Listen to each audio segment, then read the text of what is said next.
So, good evening, sir. Good evening, sir. Good evening, everyone. This is my Urban Say recording about to our reporting about welding parameter and heat control. So, for my slide is the importance of the welding parameter.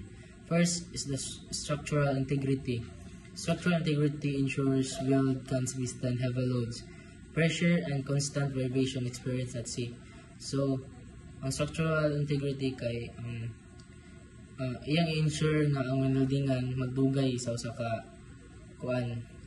kabugaton sa usa ka karga, then sa pressure and the constant vibration experienced at sea. So, second is the material compatibility. Matches the welding process to the specific metal type and thickness for strong and reliable bonding. So, ang material compatibility kay it's two type of welding, specific welding metal, that combines here then so matches the welding process to the specific metal type and thickness for the strong and reliable bonding. So, material compatibility kay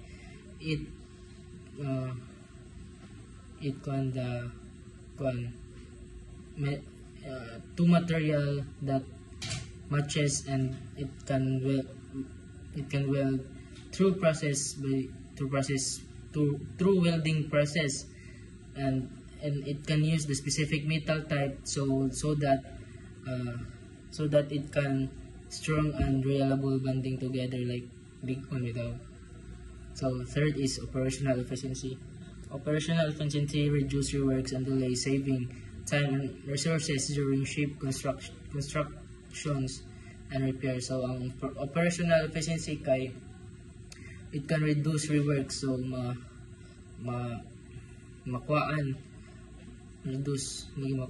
ang mga reworks, mga binalik na trabaho and delays, so that it can save time and resources during the ship construction and repairs. So, fourth is the safety. Prevents weak or brittle joints that could lead to catastrophic structural failure. So, ang catastrophic structural kay mga like structure siya kanang bitaw like gabok na, then ara pa siya kanang gabok na nga wala na alisdan, then muna gabok na metal bitaw like kanang basta gabok na metal, then maka-cause siya of failure sa sea, maka-cause of failure sa dagat. So muna maka-cause of kanang failure sa tunga sa dagat bitaw like travel mo around the world. So, fifth is the weld quality consistency. Maintains uniform weld appearance and strength across large structure.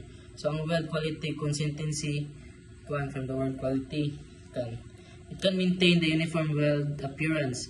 So, ma-maintain niya ang pag-uniform sa weldingan. Then, if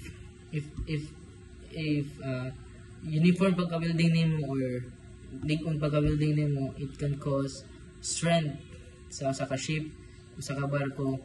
Then, next is strength sa ship, sa barko. Then, next is the second, the heat control techniques. So, heat control techniques, preheating. It has two types of heat control techniques. First is the preheating and post-weld heat treatment or PWHT. So, the similarities of this, the preheating, applying heat to the base metal before welding. So, apply ka danog heat before nimo weldingon ang usa ka metal. Then second, ang post-weld heat treatment muna ang mag-apply ka o mag-apply ka daan og heat na inighuman as usa pa nimo weldingon. So ang preheating, applying heat to the base metal before welding, reduce thermal gradients, minimize the risk of cracking and improve weld quality. So ang preheating mo na ang mag-apply ka daan og heat before nimo weldingon. So it can reduce the thermal gradients, minimize the risk of cracking.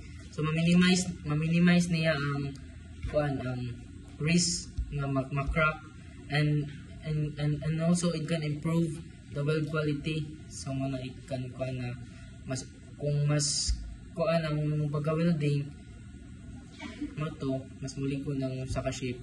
So the more application preheating is the often required welding high strength steel components in ship to prevent hydrogen induced cracking. So post-weld heat treatment, applying heat to the welded joint after welding reduce residual stresses, improve ductility, and enhance the overall mechanics properties. So mo ni siya kini makita na to sa picture nga ang preheating before welding. So mo ni ang preheating kini. So mo ni ang preheating.